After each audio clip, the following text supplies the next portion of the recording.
Sriwijaya FC di putaran kedua ini fokus membenahi tim dengan memperbanyak jam terbang para pemain muda untuk menjadi pemain reguler.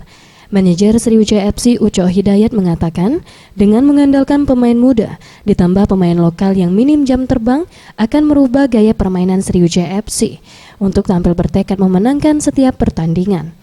Dengan komposisi pemain saat ini, pihaknya optimis dapat bertengger di papan tengah klasemen.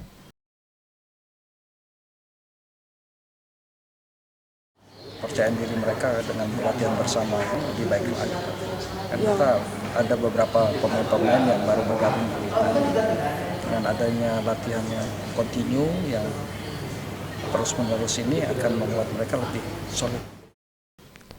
Sejumlah pemain yang memperkuat timnas Indonesia seperti Beto Gonçalves dan Esteban Vizcarra telah siap dimainkan di pekan ini. Sriwijaya FC menargetkan 3 poin melawan PSMS Medan di pekan ini. Tim Liputan Sriwijaya TV.